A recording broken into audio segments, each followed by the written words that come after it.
ये काम्यक वन में महाराज युधिष्ठिर को भगवान श्री राम का पावन चरित्र सुना रहे। प्रसंग चल रहा है, भरत जी महाराज जब महाराज दशरथ जी पधार गए तो बुलावे पर ननिहाल से यहाँ जब आए, यहाँ सब देखा, कल ये चरित्र सुना आपने। भरत जी के लिए बाद में विधान किया गया कि पिताश्री ने आपको राज तिलक दिया है, आप स्वीकार करें। भरत जी की कल सबके सत्संग में सुना कि उनकी कैसी हृदय की पीड़ा हुई कि इतना वैसे ही हमें मिल चुका है, कैकेयी जी का पुत्र होना और अपने प्राणाराध्य भगवान के वनवास का हेतु बनना और अपने प्राण प्रिय पिता के मरण का हेतु बनना, सब मैं ही तो बना हूं ना। और अब राज तिलक का और भी हमारे ऊपर। यद्यपि जन्म कुमातुते मैं सठु सदा सदोष, आपन जानी न त्यागी हैं मोहि रघुबीर भरोष। बस ये बहुत बड़ी बात है, भक्त का ये जीवन है। नीचे की पंक्ति, आपन जानी न त्यागी हैं मोहि रघुबीर भरोष। यद्यपि मैं कुमाता से प्रकट हुआ हूं, भरत जी कहे, मैं दुष्ट हूं, मैं सठ हूं, सदा सदोष, मैं सदैव दोष युक्त ही हूं। पर इतना मुझे भरोसा है कि मैं जैसा भी हूं अपने प्रभु का हूं, ये जान करके कभी वो मुझे त्यागेंगे नहीं। बस यही बात जीवन है भक्त का। प्रभु से इतना अपनापन, मैं सठ हूं, सदा सदोष, बिल्कुल सत्य बात। मैं नीच हूं, अधम हूं, मूर्ख हूं, दुष्ट हूं, पर मैं अपनी प्रियाजू का हूं। बस तो अवगुण करे समुद्र सम गनत नापनो जान, राई के सम भजन को मानत मेरु। मतलब ये शब्द ऐसा है जो अभी इसी क्षण आपको भगवत प्राप्ति की योग्य बना देता है। अभी इसी क्षण आपको भगवत प्राप्ति की योग्यता दे देता है। क्या? अब आप इसमें देखिए, ये शब्द कब निकला है? न राज्य स्वीकृत, न कोई अन्य संबंध स्वीकृत। कह रहे हैं, जब देखे बिनु रघुनाथ पद जी की जरनी न जाए। मैं सबसे कह रहा हूं, कोई समय बात दूसरी नहीं। आपन दारुण दीनता कहां सबहि सिरुनाई, देखे बिनु रघुनाथ पद जी की जरन। कुछ नहीं, राज तिलक, धर्म, नीति, ज्ञान, विज्ञान, ये सब बाद में। अब तो पहले रघुनाथ जी का साक्षात्कार, तब बात, तब आएगा ये बात। आपुन जान न त्याग हैं मोहि रघुबीर, मेरा प्रियाजू के सिवा कोई नहीं। बस ये बात जब आएगी तब आपका अपनापन प्रियाजू से सिद्ध हो गया। और ये अपनापन हो गया तो बस बाजी जीत गए। अपनापन अभी देह से है, देह संबंधियों से है, संपत्ति, भोग, यश, कीर्ति से है। लाडली लाल जो अपने लगने लगे, देखो ना, मन के प्रतिकूल हुआ, तन के प्रतिकूल हुआ तो इष्ट छूट गए, गुरु छूट गए, धाम छूट गया, सब छूट गया। तो अपना क्या था? मन। अपना क्या था? तन। अपना क्या था? अपनी मानी हुई मान्यता।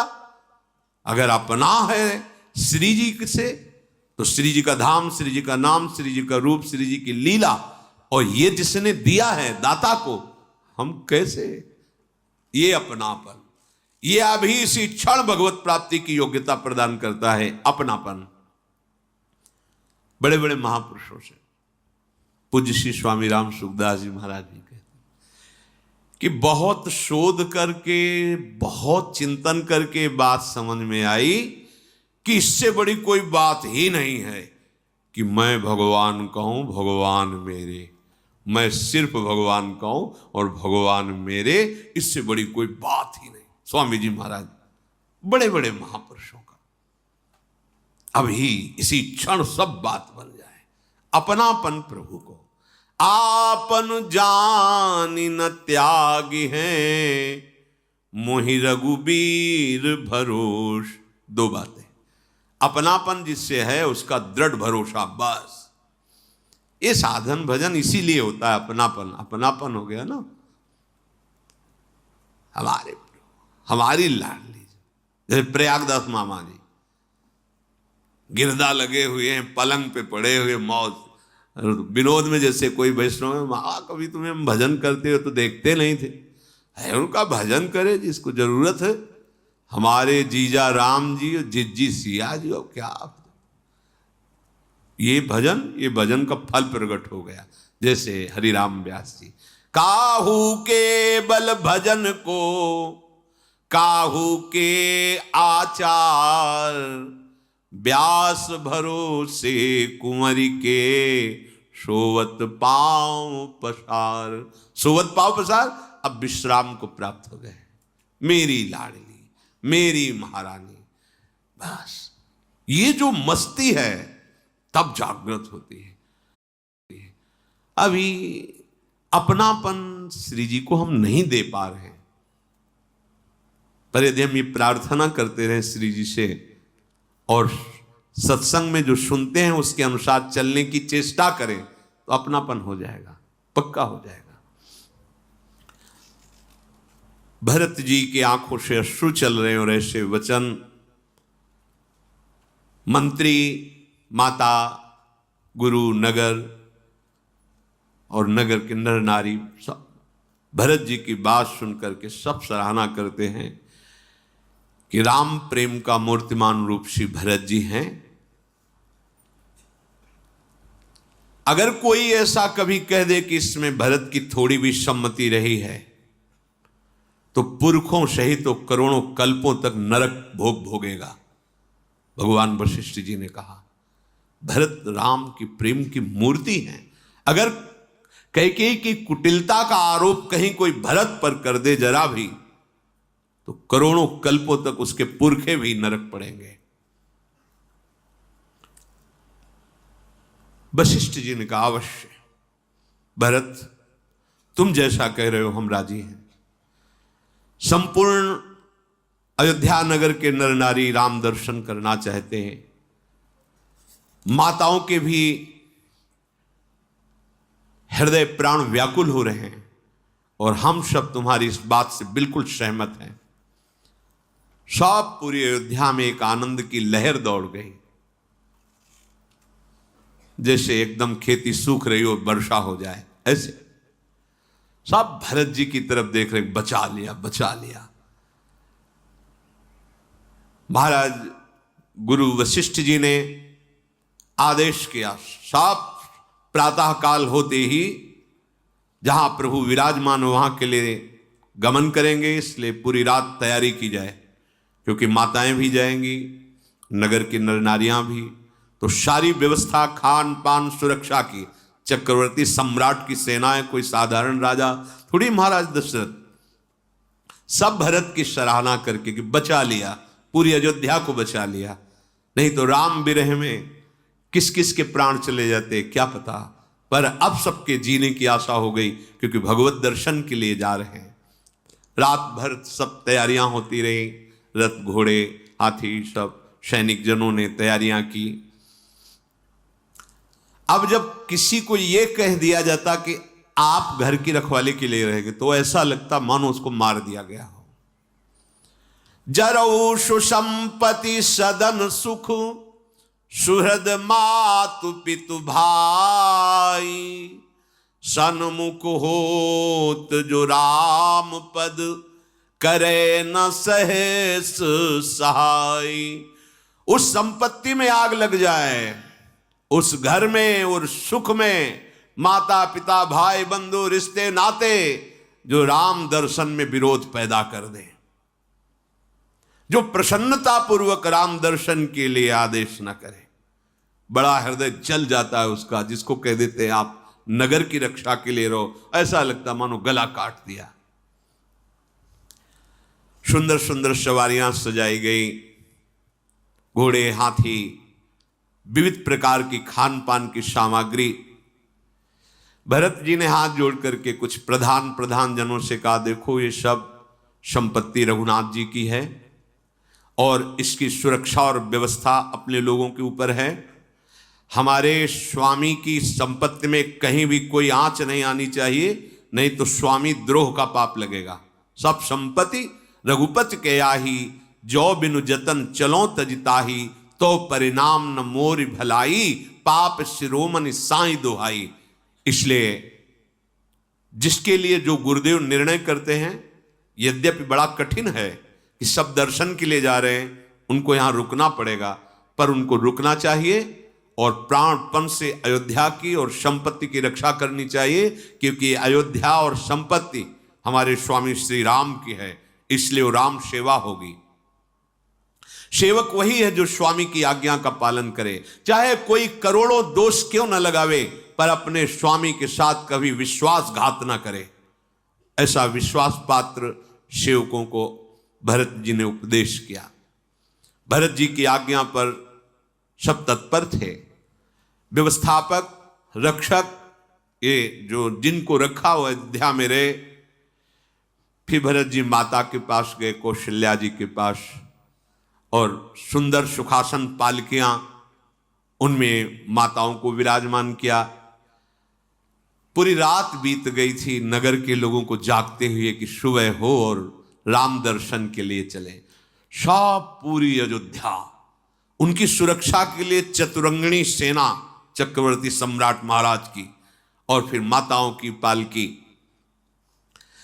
भरत जी ने विनय किया कि राज तिलक का पूरा सामान लेकर चला जाए, क्योंकि वन में हम भगवान श्री राम का राज तिलक करेंगे, अयोध्या नरेश भगवान श्री राम होंगे। वशिष्ठ जी ने भी सहमति दी, ठीक है ऐसा ही करो।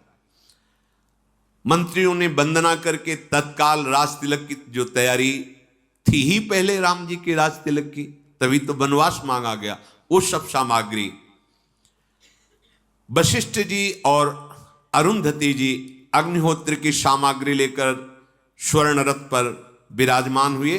फिर सब ब्रह्म ऋषि बैठे, फिर सवारियों पर चढ़ करके नगर नारी जो जिस योग्य था सबको, सेवकों को अयोध्या की सेवा दे करके श्री राम के चरणों का स्मरण करके भरत और शत्रुघ्न चले।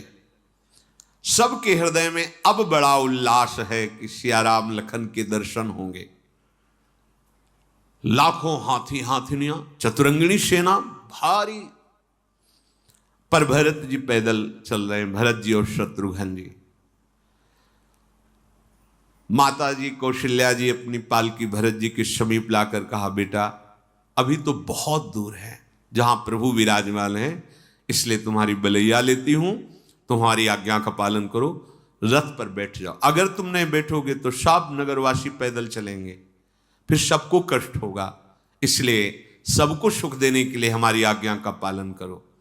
कौशल्या जी को प्रणाम करके रथ पर विराजमान हो गए भरत जी और शत्रुघ्न जी। पहले दिन तमसा के तीर निवास हुआ। कोई कोई तो केवल दुग्ध पान करके रहे, कोई एक बार फल ले लिए, कोई एक बार थोड़ा सा प्राण पोषण के लिए अन्न ले लिए। रात भर सब नाम कीर्तन, महापुरुषों के चरित्र ऐसे गाए गए, किसी को नींद कहां है। पूरी रात निवास करने के बाद सब चले।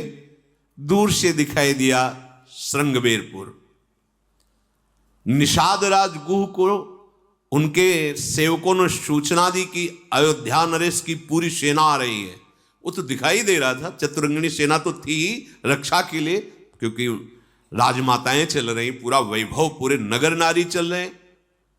उसने ऊंचे पे चढ़ के देखा, ध्वजा पताका रथ हाथी घोड़े। उसने कहा ऐसा कैसे हो सकता है? यदि मित्रता का भाव होता तो दैन्यता होती, ये तो पूरा राज वैभव आ रहा, चतुरंगिणी सेना आ रही। हमें लगता है कि भरत के मन में कहीं कपट तो नहीं है। जानहि सानुज राम ही मारी, करऊं अकंटक राजु सुखारी। हमें लगता है भरत जी के मन में ऐसा तो नहीं आ गया कि चतुरंगिनी सेना लेकर चलते हैं और वन में राम जी को मार के फिर अखंड निष्कंटक राज्य करते हैं? बड़ी भूल कर रहे हो भरत। गुहराज बोले, जीवन में तो कलंक मिला ही तुम्हें राम वनवास देने का, लेकिन आज जो तुम ये भूल कर रहे हो राम जी को परास्त करने की, तो तुमने बहुत बड़ी भूल की। सेना जुटा के ला रहे हो, दूर से दिखाई दे रहा है ना ऐसा। श्री राम जी को जीतने वाला रण में अभी तक पैदा ही नहीं हुआ।